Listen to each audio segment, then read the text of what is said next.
All right. Good evening, everyone. I'd like to welcome you to this the presentation of the proposed comp plan from council. First thing on the agenda is the pledge of allegiance, and I would like Fred Massey to lead us in that. I pledge allegiance to the flag of the United States of America, and to the republic which it stands, one nation, under God, indivisible, with liberty and justice for all. Okay, so basically, this is on the agenda, discussion and action. This is not it's not really a public hearing. This is a presentation of the planning board to the council of the comp plan. There will be two public hearings after this, one at the planning commission and one at the town council. At that time, the public will be heard, but at this time, this is just informational questions from the council to the planning commission and the planning commission to the council. With that, I will open up. Mr. President, just as a little point of order, we need to take roll call of the planning board as well as the council. Thank you. So this is calling meeting to order. Present are starting with you, Jim. Yeah, Jim Leffers. Mike Gerhart. Tyler Dixon. Fred Massey. And Ashley Medeiros and Jenny are both absent. And Terry. Terry, yes, Terry Kim. So I don't know. We never heard from them, but you've got good representation here. I think we can answer the questions that you've got. And Allison is has been our sword and shield on this process, and has been instrumental in helping us put this program together. So I would like her to give you a sense of how this comprehensive plan fits, both in the town and the state. So Allison, take it away.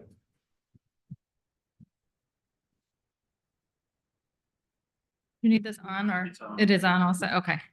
So good evening, everyone. Good evening. So I'm happy to be here today to introduce the draft comprehensive plan for the town of Warren. It's a culmination of over 2 years of dedication by the planning board. This update is more of a complete rewrite that was needed in order to ensure that your comp plan meets today's state law, as well as all the standards that were set forth by the statewide planning program, and also to address newer issues and evolving issues in the town. So just for a little overview, comp plan is a long-range strategic plan. It guides future growth and is a 20-year planning horizon. So the purpose of the comp plan provides a framework for decision-making by local officials, and it includes an analysis of existing conditions, goals and policies, and implementation actions that help a community achieve those stated goals. There are a number of required elements by state law in a comprehensive plan. Those are land use, housing, economic development, transportation, natural resources, open space and recreation, public facilities and services, historic and cultural resources, and a newer element, natural hazards and climate change. So the original concept of this comprehensive plan update was to incorporate your recent market to Metacom plan. So you'll notice that has been woven throughout all of those elements, and the concept and strategies in the market to Metacom plan. Within the introduction of the comp plan, there's a table there that demonstrates how implementing those strategies and concepts will help you achieve the goals that are throughout the comp plan. So additionally, at the end of the comp plan, there's now a required standalone implementation program, and that provides more details on those actions. So it'll provide, it assigns a responsible party, a time frame, and also establishes a priority level. So 1, 2, and 3, and that's explained. And that's really an essential component because that helps, you can utilize that as an interactive tool to help you evaluate how well you're doing in implementing the comprehensive plan annually. And it helps really bring your comp plan to reality, right? It's that roadmap that will help you make this, take this from just being a plan that sits on a shelf to implementing it and helping the community achieve its stated goals. So as you said, the purpose of today's meeting is going to be to get your input, your insights. And then next step will be, addressing any comments you have, a consensus on that you feel we want to update the current draft, do some final formatting, and then there'll be a public hearing before the planning board, as well as your public hearing that you'll be hosting. And so again, your review and comments are critical to the process. We want to make sure that the plan accurately reflects the aspirations and priorities of the community. And that's going to be critical as well to get the public input during the public hearing process. So as the comp plan is now, you'll notice that there is a prioritization on resiliency and sustainability, as well as ensuring, that the character of the community is protected and quality of life remains high. And thank you for the opportunity to work on this plan with the town, and I look forward to hearing your comments. Are we gonna have a PowerPoint for the people at home?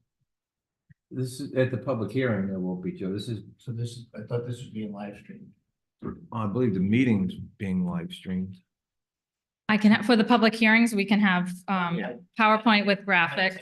Is there gonna be a? No, I don't have We got the- visuals. we got the digital copies. No, Yeah, I meant the fact that the meeting is being live streamed, right. so it's just gonna be an audio for people who are watching. I was just curious if this was set up in that format, so the answer is no.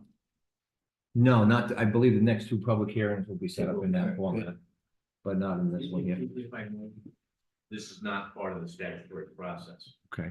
Rather, the purpose of this meeting is to make sure that, the town council knows which way that which Alice and the planning board are going on this, so that, there's no disconnect later on in the process.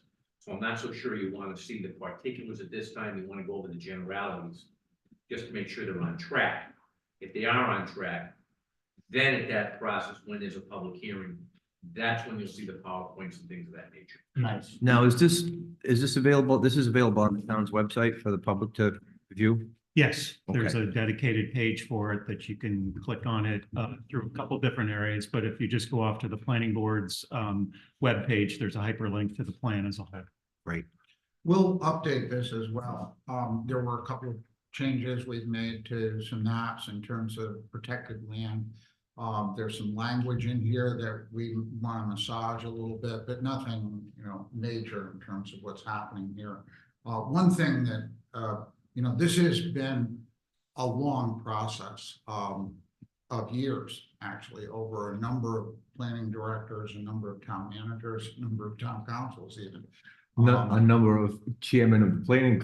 Well, I think this started when I was on the planning board. Yeah, the 10-year plan became, a monster, but I think it has actually benefited us to have had this go over that period of time, because things have changed so dramatically in terms of state requirements, and in terms of the town itself, that we've been able to make this a document that reflects the present and the future, rather than, having to play catch up. And in terms of the market to Medicom element of this, that was a backbone of the plan about midway through in one of its iterations. It's an important part, but it is a bit of an overstatement to call it the backbone of the plan, because the plan is a comprehensive plan that deals with all aspects of the town. So where that is an important element, it is not, and we were actually told by the state that Market to Medicom could not be the hub of the comprehensive plan wheel. So I'd like you to be aware of that. It does fit into a number of areas, so you'll see it appear, but it does not drive the plan the way that it was intended at one point.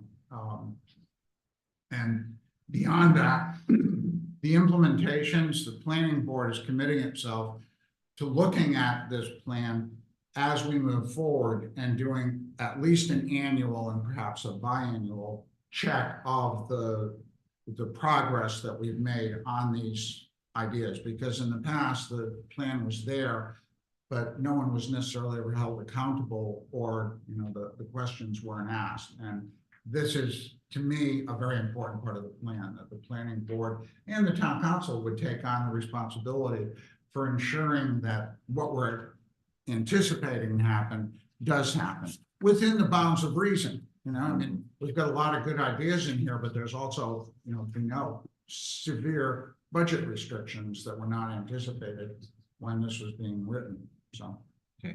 Now this, it was supposed to redo this technically every 5 years. Is that what the state law is?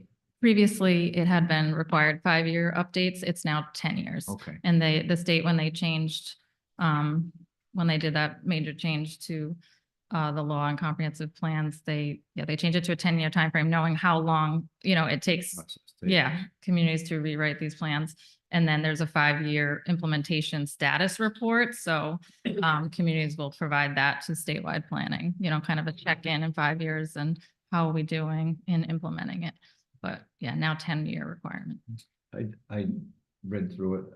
Would I tell you I digested it all? I would be lying to you. I didn't see anything that stuck out and raised a major red flag to me. But that being said, any comments, questions from the council? Well, I've read through this a number of times because it's a lot to digest, obviously. And I agree with Council President that nothing stood out. I don't feel I would be second guessing you all. I mean, the planning board has been working on this, as we talked about, for many, many years. I worked on it when I was on the planning board back then, and it's been through now iterations of that. We have a consultant that worked really well, apparently, with you guys, and our town planner also inputted into that. And so I think you're the experts. I think you did an excellent job with this. And, you know, again, I don't have anything specific to say. I really need you to focus in on this. So I think it's an excellent document. Again, you adapted to the changes over the years. Flooding is a big issue, and it's called Resilient Warren. That's the name of this document for a reason, because it's about floodplains and tidal surges, and I mean, all those things weren't really on the radar even 10 years ago. I mean, it's come all of a sudden. So it reflects that. And again, yes, I agree that there's a bit of a heavy emphasis on Market to Medicom, but apparently you'll be massaging that to an extent. I would say too, we couldn't have done this without the public input. I mean, there was every step of the way, public comment was invited and came in. Sometimes, you know, contentiously, but more often than not, in a very positive way. And, you know, I personally learned a good deal from the public comment. You come in, you come up with an idea, and the structure of this plan as we moved it forward was built on the idea that we would have something every time for people to look at and work against, not, you know, just an amorphous idea, but something solid. And that, I think, was a very valuable way of moving forward, because it gave people, from the residents in Warren, something to look at and something to react to. And they brought a tremendous amount of information. So this is you know, the planning board did a great job, but so did the people who participated in this process. And they, you know, we recognize them and they will be recognized again, but it was a group effort that benefited us all. Terry? Yeah, I mean, this is a huge document and an obvious enormous amount of work and effort put in by the planning board and many others, so I absolutely commend you all on this, you know, gargantuan task. It's refreshing to read a lot of it and see the connections that we probably 5 years ago, 8 years ago, 10 years ago could not possibly have made. I mean, hindsight moving us forward now, that just the connection between resiliency and preservation and economic development and use of space and just all of the elements of these, they're really knitted together so well. And the presentation and the way that it's all listed, it makes sense. I mean, I've read through it now a couple of times and it's like, it starts to make sense. I love this. Warren's history is fascinating, sometimes horrifying, and often uplifting. I mean, yeah, that is absolutely so.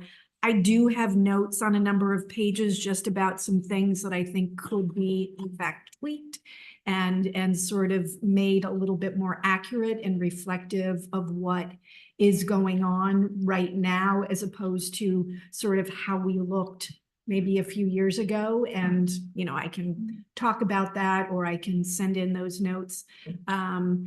There's just a few parts that it's like, okay, I can see how, you know, some of the information maybe is just a little bit dated, but it's a lot here. I'm curious, as we move forward, and once we have an approved plan, the implementation program, I think it's really a helpful way of presenting this with each of the sections prioritized and then the responsible party attributed.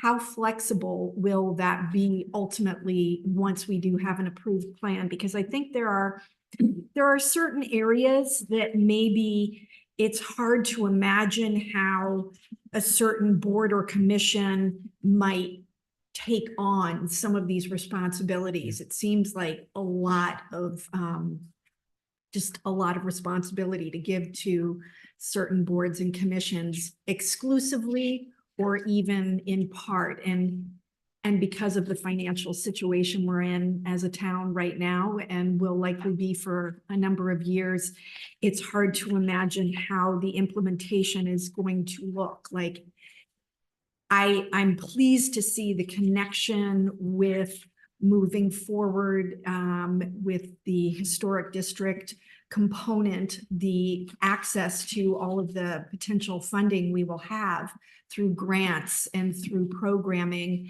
at the state level that will help us accomplish a lot of what's in here that we can't now because we don't qualify. So there's some funding, you get how certain things will be funded, but a lot of this, it's hard to imagine how this is gonna all work out as far as like, how do we pay for this? To answer, I mean, that one of the things that we wanted to do was to make sure that when we were assigning something, that it was someone who would actually accomplish it and had the power to accomplish it. Unfortunately, a lot of that fell on the town council and the town planner. I mean, you'll see those names appear again and again and again. We would like to see the commissions and some of the other boards play a role. The problem that we found in the past comprehensive plan was that sometimes those jobs were given to the commissions didn't even know it or took no action. So I'd like to, given the fact that we do have these commissions, we'd like to have them play a role in that, but we need a lead. And that, to me, would be the town manager, the town planner, on almost everything. And then with the assistance of the commission, because you want to have that accountability, essentially, to make these things happen. To give the tree commission, for example, the responsibility for ensuring that something happens could be difficult. And again, it would be great if they could take the ball and run with it, but you want to have them responding to someone at the town level who is a member of the staff, quite frankly. I mean, I think that's probably the most important part of it. But totally welcome any thoughts that you have. We are going to look at this at our next meeting.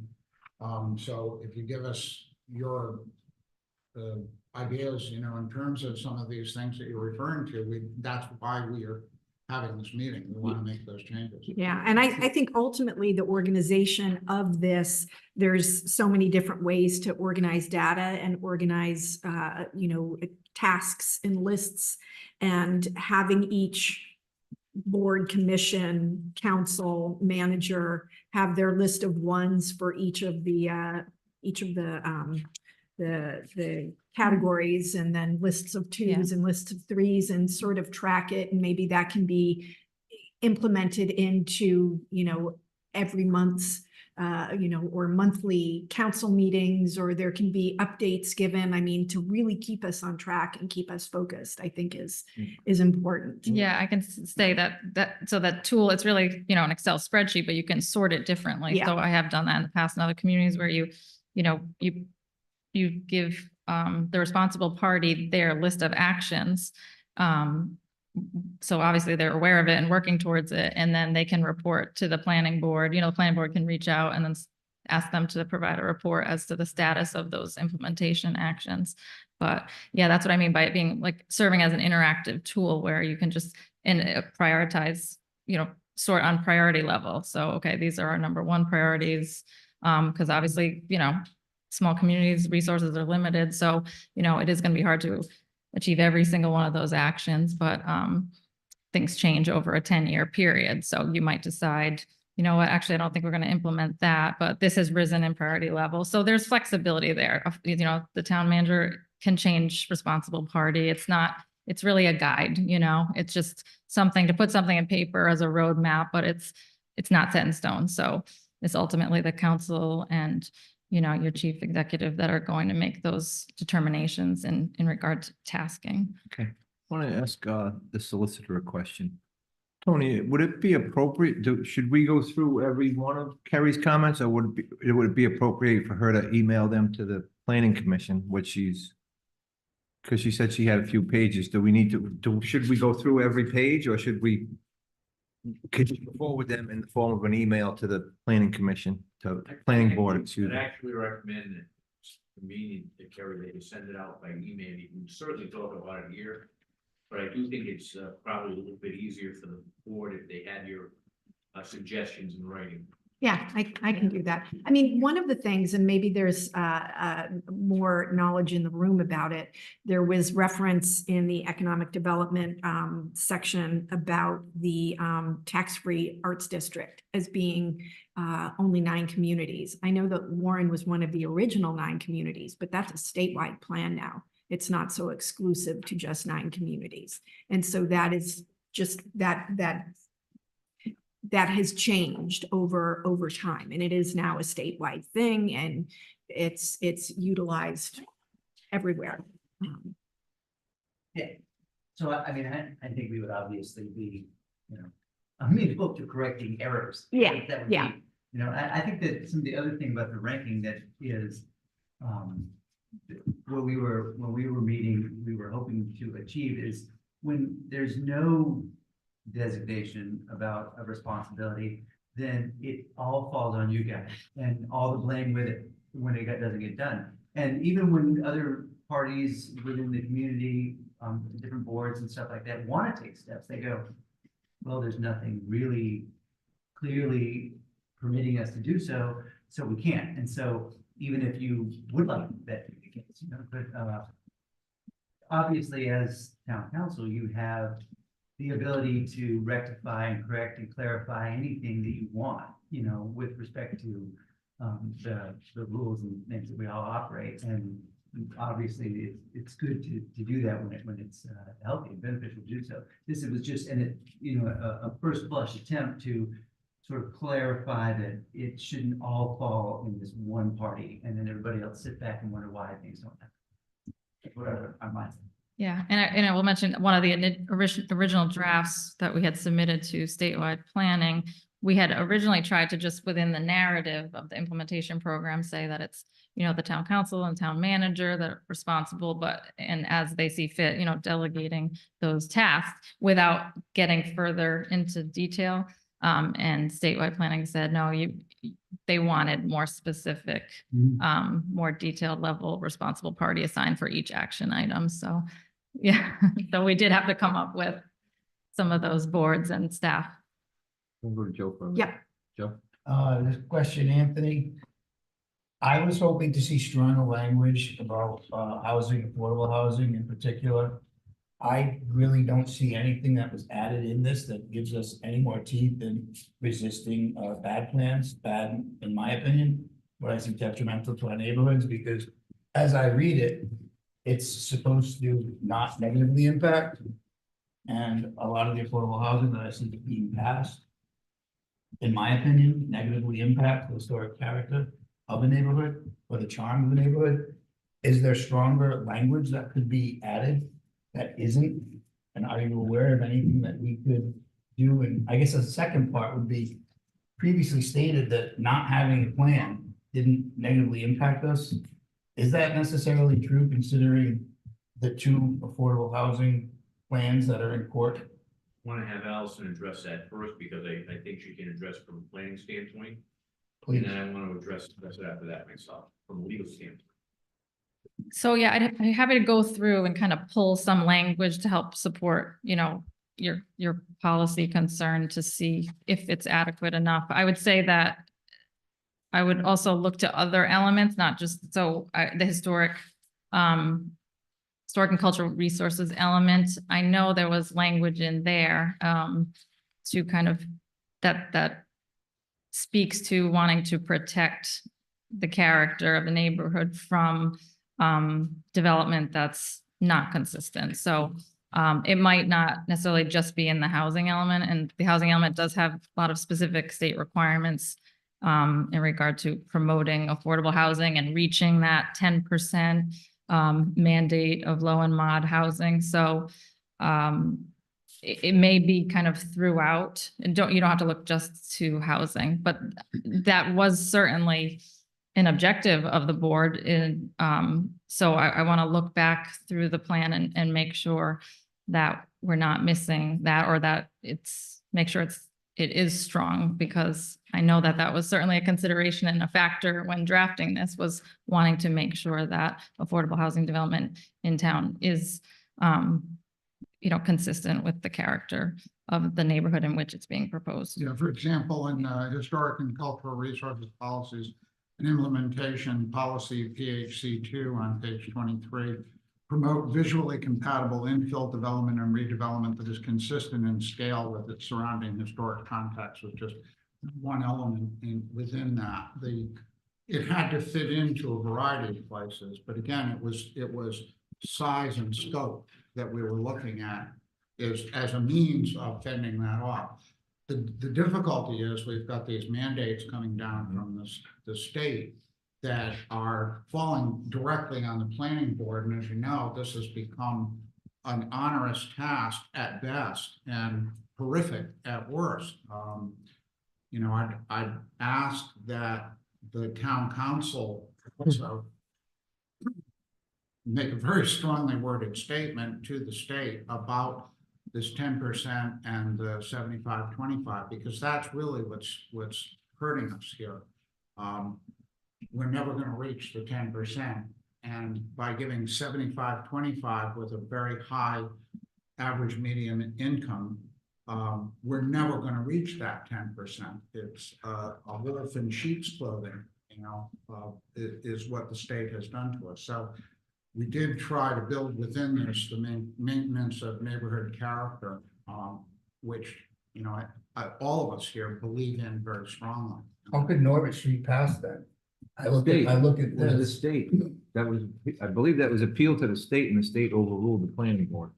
I didn't think the planning board objected. Again, that was, No. you know, that So I'm is. looking for language that would never make that even possible in the town of Warren. Well, again, that was, Hang on one you know, I second. think. We'll let go ahead, Anthony speak Tom. on that.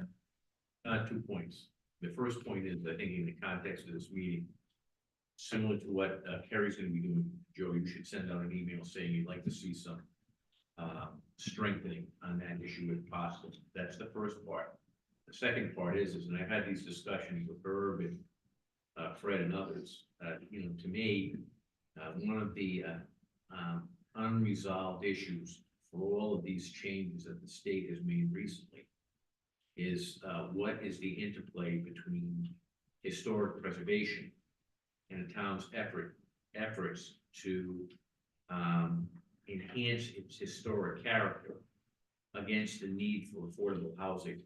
And that's an issue I think that has been addressed in this comprehensive plan. But I think that that's something that should be revisited just before it comes back here, because of the comments you have from Councilman D. Pasquale as to how it can be, the town's historic character can be preserved, even in light of the state's mandates on affordable housing.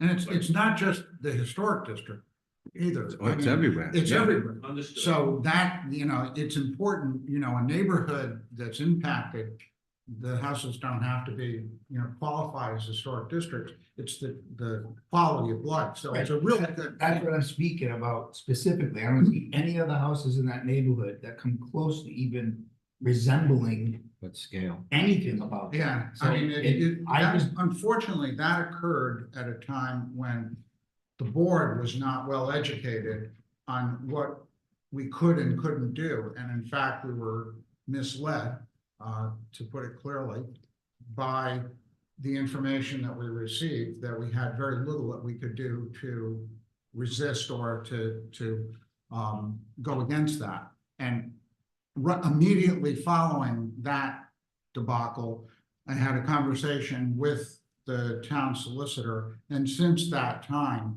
you'll see, we have never let something like that go through. well, it's good to hear. Well, That's good to hear. I yeah, I know, it was a, you know, I mean, This isn't even part of the Yeah. meeting. Yeah, we shouldn't be discussing an individual That's policy. what finished my thoughts. I finished my thoughts before I go off on these things. Here's the third thing. You know, Allison, she's done a great job, an excellent job. That's ARPA fund.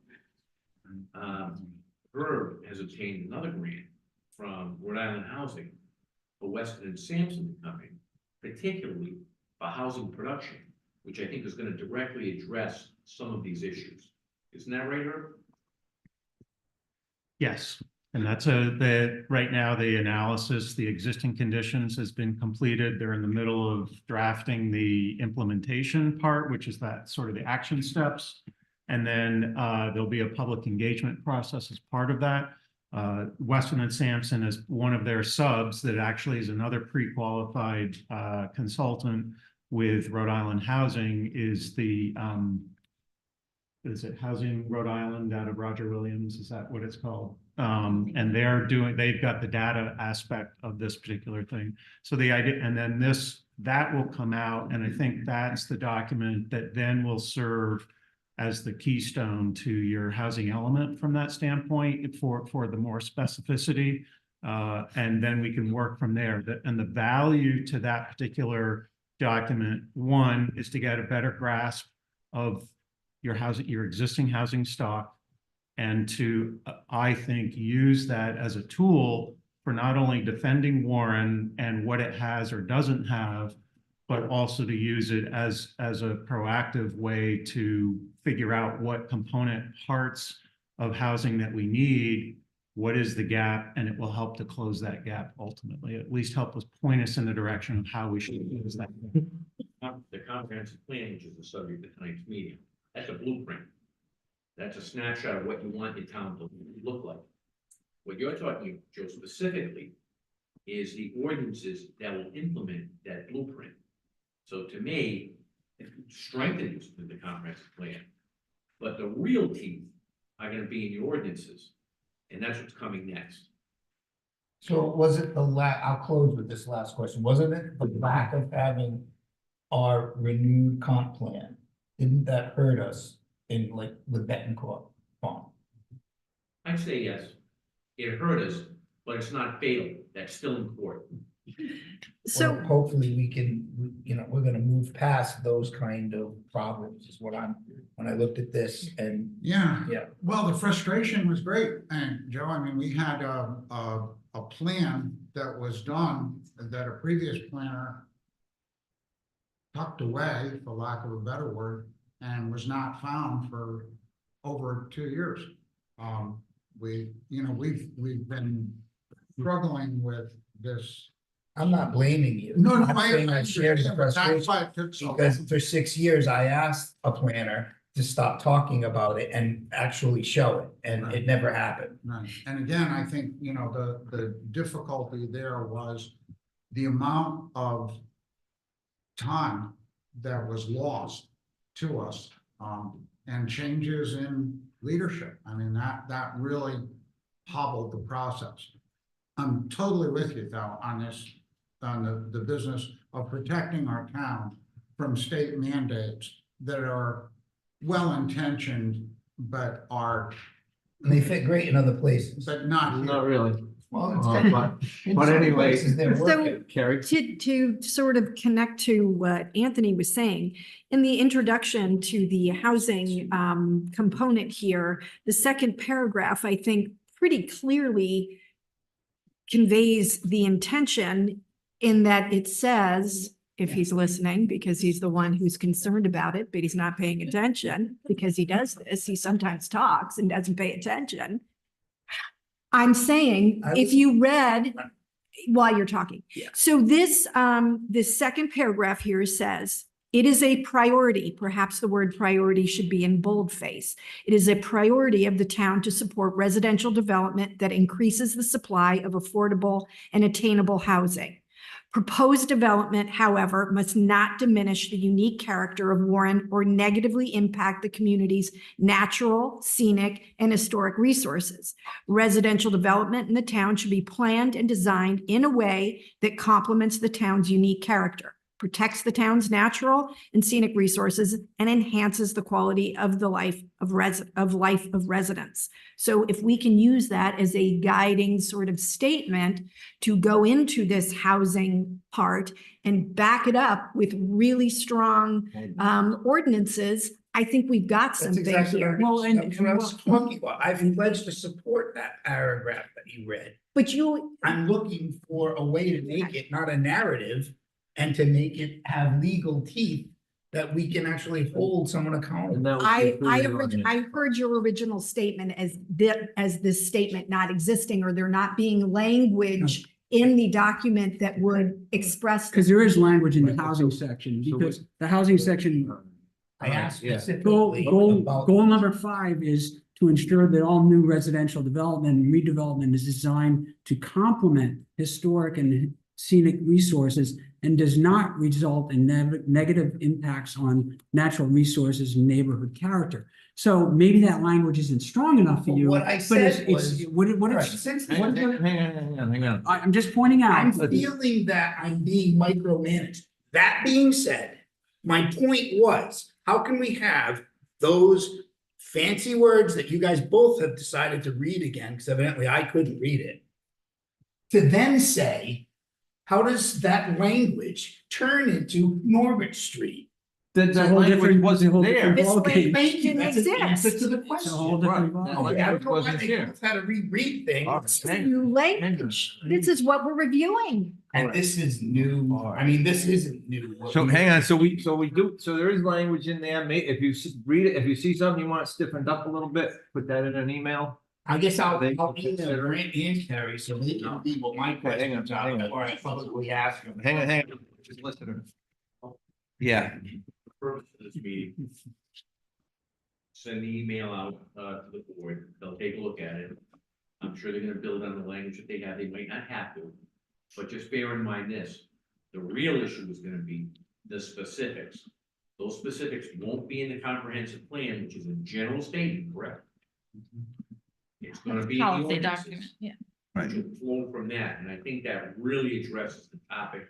But for purposes of this meeting, just send out the email, we'll take a good look at it, I'm sure they will. And what I'd like to do to help facilitate this, I'll pull all the language that I think is relevant, so it's kind of, it's all in one place, so it's easier for the planning board and the council to evaluate whether or not it's strong enough and decide what we can add to it to make sure that it represents, you know, it addresses that concern. So I do see there's a couple goals in the housing element, 5 and 6, and some in the narrative. Let's go back and look through the action items, because that's what we're speaking to now, is to make sure that, you know, as a next step, what are those specific actions following the comp plan adoption that need to be taken to help, you know, address the concern, right? I think the one thing that is, it's not under housing, but where we really put it in was changing the historic district from voluntary to just the district, because that obviously makes it seem more voluntary, that you can or you don't have to. And the Historic Commission was very involved in that conversation of ways that we could implement some, I think, planning and also just design of homes and stipulations under that could be added so that it is more of that historic district and regulation. So if you are building, you have to stay within these regulations of that district. So that helps with, at least in that area. And so that was really under the historic element. As when I made the statement, it doesn't work. I think the state's only solving part of the problem, because these 75% that come in at market rate, they're not helping the state of Rhode Island residents. They're helping Boston and Quincy. That's who they're helping. Those people are coming down here and pricing everybody out. So I don't know what the solution to that is, and I don't think we can address it here, but I just wanted to, and I see that firsthand. I had 170 some odd units come online in Pawtucket, and I want to say out of the all market rate, and out of those 179, I bet you there's probably 40 people that actually live in Rhode Island. The rest of them all came from out of state. So we're helping them. We're not helping ourselves, but I don't think we can do anything that here. But again, I think, you know, it's important for every time one of these comes before us, for us to make it clear that this is injurious. I mean, you know, even the scope of one that came before us, you know, can you shrink it? Again, I think the towns, there is a movement among the planning associations, but I think the towns themselves need to take issue with the state legislators, and particularly Speaker Shekarchi, because he's leading the charge on this thing, to say this is, and Scott Millar had an excellent commentary in the Providence Journal a while back saying, this is a statewide problem. You deal with it on a statewide basis. You deal with it in places where you can put affordable housing, where it makes sense. There are good supermarkets, there's public transit. That's what we need to do, not 39 cities and towns equally being charged because somebody's got to be in their bonnet about a town that doesn't have enough affordable housing. And within the housing element, we do have language in there about advocating for fair and effective affordable housing policy at the state level, action items that speak to that, and talking about how the community would like the state to broaden its definition of what's considered low mod, and how we've outlined how many additional units should and could be counted towards Warren's low mod if they broaden that definition. So that is something that's been outlined here, and as well as affordable housing, you know, how it should be the prioritization, like a list of, you know, how it should be developed. So there's a bulleted point list here that speaks to what the community would like to see in regard to affordable housing, how it's cited, et cetera, for within the housing element. Questions? Sorry, Nothing coming to mind at the moment. Brant? Good. Joe? No, thanks. Any other parting words of wisdom, Anthony? I think they're on track, and this is a good idea. This will set the table for the public hearing for the planning board. And once that's done, there'll be a public hearing here at the town council level, under the case of, West versus McDonald. Even though the comprehensive plan is really a blueprint, legally, it is in the nature of an ordinance. And it's the important predicate document that all of your other, ordinances to land use have to comply with. So it's an important thing. I think they've done a very good job here. You know, the timing was, difficult, but when you take a look at it, now that there's been so many changes at the state level, this is coming at the right time for the town from a legal standpoint. So you're on track. I think you're doing a great job. Now, this already has preliminary approval from the state. There are a few elements that we're still waiting on, but because we've gotten approval on the previous ones, we're encouraged to think that, you know, we've got the format down administratively for what they're looking for. So, you know, I would. Yeah, so we received comments back. We've addressed those. There's a final approval, so they're like approved pending adoption kind of status. We'll take a look at the final version. So there's still a few that's at statewide planning. I expect next month to have those comments. But like Fred said, based on the comments from the other elements, I don't think there'll be any significant comments, hopefully, on those, any big changes, but we didn't really want to delay. We know the community wants to, you know, get a comp plan locally adopted, so you can start working from that and in decision making. So, yeah, hopefully we'll get some just minor comments back in May that can be addressed during the public hearing process. Okay, thank you. Is there a timeline on when the planning board is going to have the public hearing? I would think after our next meeting, because we're going to talk about this, so April, May. I think that, well, this will be on the April planning board agenda to pick up the discussion from here for them and to basically establish the schedule for a public hearing. So they'll decide at their April meeting when they believe it will be appropriate to do their public hearing. But at this point, we wanted to make sure that we were basically on the same page with you as the council. So if there was anything that was going to be found to be egregious or way out of sync, that they would take the time to get it back in sync. Because the idea is that we want the public hearing process to be as rubber stamped as possible, but at least from the standpoint of between the two boards, right? And then the unknown would be, you know, any public participation during the public hearing process, and that the planning board would be able to focus its attention on that. Okay. That being said, does the planning board need to close their meeting as well as us close ours, Anthony? Yes, both of them have to go separately, and that's all. Get 8 minutes to vote. Okay. Have a motion to adjourn the meeting. Mike, second, Tyler, all in favor? Aye. Okay, can I have a motion to close? We have a motion from Councilman DePasquale. Do we have a second? Second. All in favor? Aye.